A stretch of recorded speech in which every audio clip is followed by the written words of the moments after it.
Birds of a feather flock together.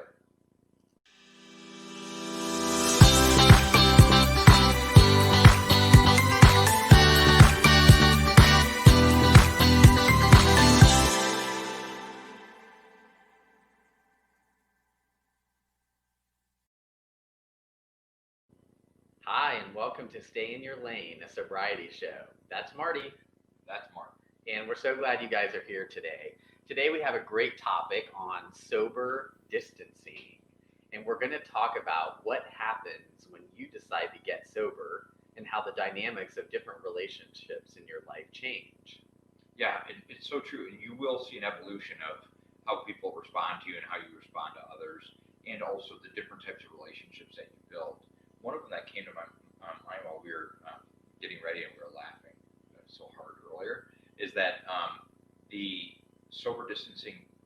Imagine if you worked at a place that served alcohol and you have like a bartender or waiter, and you were confronted with that all the time. And as you're now in your sober journey, um, you really have to look and approach your days at work differently, just Oh, like with relationships that you have. for sure. Yeah, that's a good point. Um, in sober distancing, like Marty said, naturally, certain relationships are going to evolve in different ways based on your sobriety. There are other relationships where you're going to have to make a conscious effort to create new boundaries with those people, those places, or those things so that you can protect your sobriety. And I think there's a third component, and those are the ones that I know we talked about this, Just naturally evolve. the naturally evolve, the ones you discipline yourself to, or the ones that other people will do it for you. So like when you're say you stop drinking and you were hanging out with Mr. or Mrs. So and so all the time drinking, they might just stop inviting you to do things because they're uncomfortable with your newfound sobriety. Or they might be trying to support you in their own way. True. They might not be inviting you because they don't want their habits to influence you. Yeah, that's a good you, point. you never know what's going on inside somebody else's head unless you have a clear cut path of communication. Right, that's true. And I think that it is such an uncomfortable journey for a lot of people. Meaning, people that are still drinking sometimes don't know how to react when they find out that you're not. So, that could be a total respect thing on their part because that's the best way they know how to handle it. And some people just want to hang out with birds of a feather flock together. They want to hang out with other drinkers. Right. And now that you're not drinking, it just changes the element. It doesn't make them a good or bad person. It just changes the element.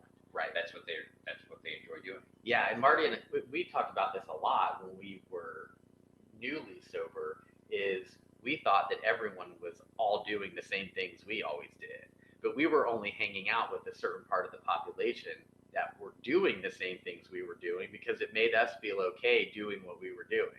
Yeah, and I haven't researched it, but my psychiatrist said that only 10% of the population are drinking. Yeah, I actually researched that, and that only 10% of the population are alcoholics. Oh, okay. Yeah, So they're really drinking. 80% of the population drinks, but 10% of the population are alcoholics.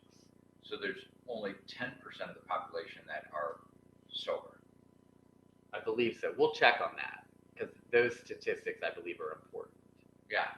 I mean, it's pretty interesting It's, if you think of it that way. yeah, So 80%, if those statistics are right, 80% of those people are able to drink and control it and just have it, socialize with it, right? right, 10% of them can't, and then there's 10% of them that are choosing not to. right. It's pretty interesting. I think that one of the things too is that this affects how you plan your vacations, how you plan your holidays, and for me, it's important that I'm strong enough in my sobriety that it doesn't matter to me, if I go on vacation with somebody that is an alcoholic or a drinker. It doesn't. It's not going to make me cave. Right. And they share a lot of things, in sayings of, oh, just have just one, does that, and I just tell them, it doesn't work that way for me. Right. Yeah. I think that's when you have that strength, you're able to disarm it rather quickly. And I think, in this pandemic, we've all been hammered over the head with social distancing at the moment to keep our safety. And I think that you can look at sober distancing the same way. In our sobriety journey, if we don't sober distance, we're putting ourselves at potential risk to put a crack in our sober foundation. Yeah, there's something else that jumps out at me, is that with the pandemic and social distancing, we're putting masks on to keep ourselves safe. But when you're doing sober distancing, you're taking your mask off to keep yourself safe. You're letting people see the true you. Right. You're strengthening yourself by, in your sobriety. Right. Yeah, you're being authentic. Yeah. And that authenticity will give you strength. Don't ever be afraid to, be yourself and be honest about your journey. Some people will naturally fall off, like we said, but most people will support you and be your biggest cheerleader. Yeah, and just like we talked, I think we both have those friends that we're still emotionally, mentally, as committed to the friendship, and it's still as rewarding. It just evolved into something different. Right. When you take the intoxicants out, it just evolved to something different. Right, exactly. So you're not going to lose your tribe. Your tribe is going to be there for you. You might just spend time differently. Events might look a little differently for you, but it's all for a good, strong, solid reason. And also, I think that's another thing is that your interaction with those tribe members, now that you leave with a clear mind and you're there present in your exchange with them, you might even find that it strengthens your relationship. Yeah, with and it's a lot more meaningful.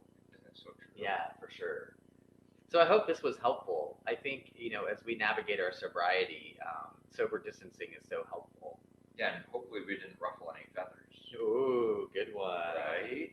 Make sure that you like and subscribe to our show. We really appreciate you taking the time out to watch. Yeah, and we'll look forward to seeing you on our next episode. Bye. Bye-bye.